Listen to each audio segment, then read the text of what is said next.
we've got a special treat here on the desk. We got a little bit of time before our next series, so we brought in Zonic to talk a little bit about his team, about playing with Nucleonz, about making it go here at the tournament.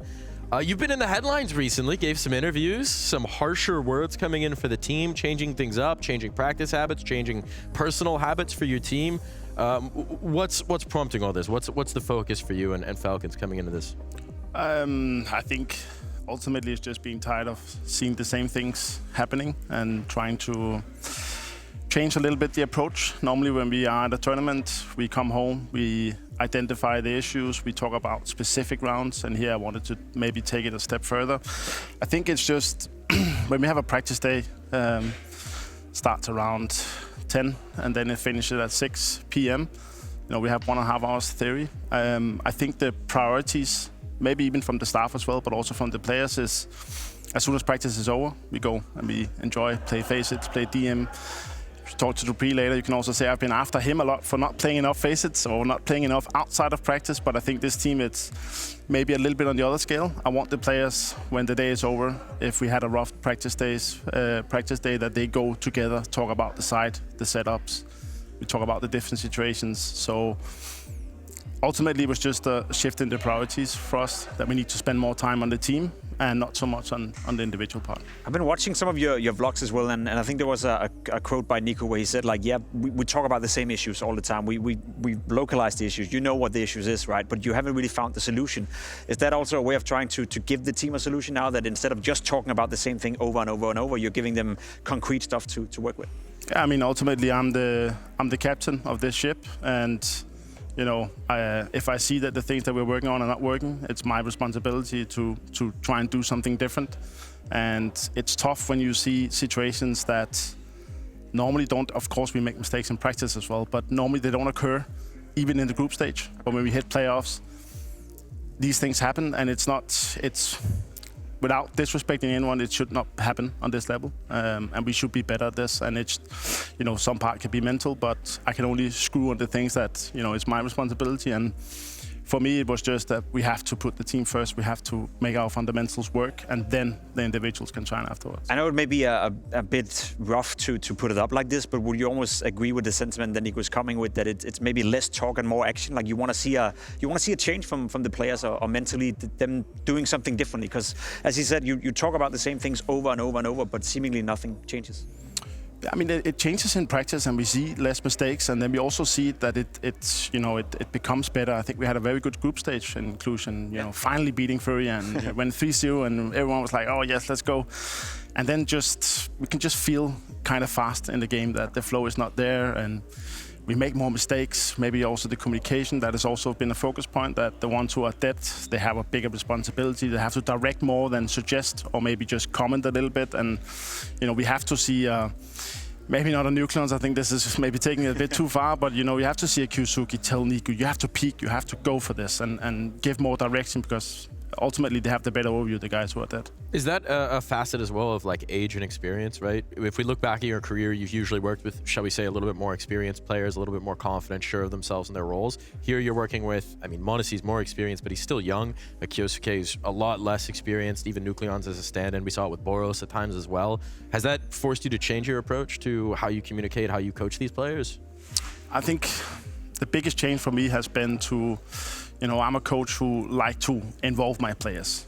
You know, they should know this, but like have them have a sense of they are part of the decision making, because it's easy for my job to maybe go after them and say, this is what we all agree on, guys, so let's stick to it. But I think with this team could also be a cultural thing, that I need to just say, this is how I want it, and this is what's going to happen. And I have not done a good enough job with that. I think I've been a bit too inclusive, and this time it was like, now we have to do stuff differently and then see how it works. And I think we also need time, because, you know, just putting off 1 week of Face It or whatever is probably not going to cut it. This is something that I have to see over a period, but I want to see us all, you know, all of us, not just the players, but also the staff, think more about and spend more time outside of the practice, because you can only do so much in 1.5 hours, 2 hours theory together as a team. We have to spend more time outside of the practice as well.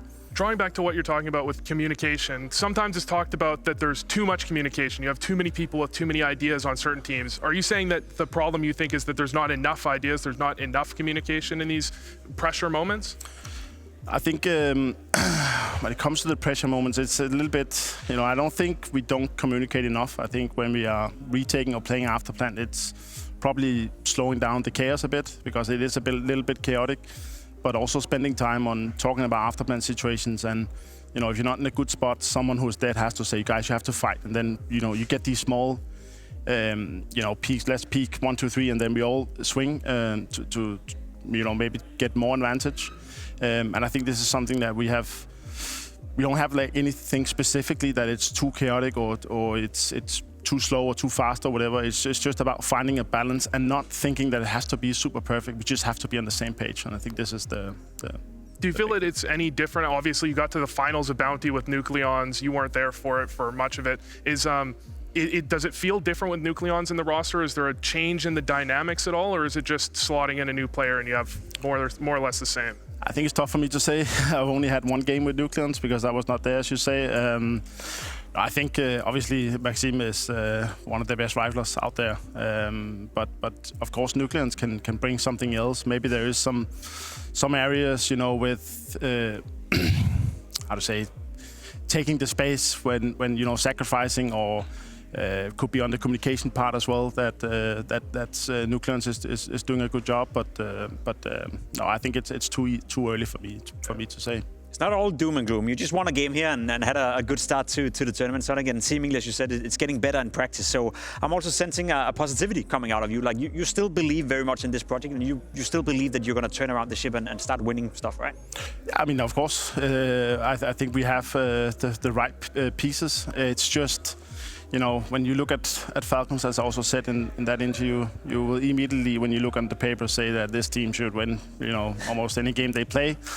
But we have different issues. It's about putting aside the ego, putting the team first. It's other issues, and if you look at traditional sports, it's not an easy task when you have a lot of good players. Listen, we all got issues. I'll be the first to admit that. One thing I also wanted to ask you about, and you said it yourself, you only played one game with Nucleonz, but in general, the whole concept of integrating a stand-in into a team, as I understand it, you don't know whether or not Kyoskes is going to come or when he's going to come. From a coaching perspective and from a team perspective, is that tough to manage and juggle with, that not knowing who you're playing with? It is super frustrating. Yeah, because if we were to, when we went to BLAST in January, we knew beforehand. Yeah. We put Nucleonz into the boot camp.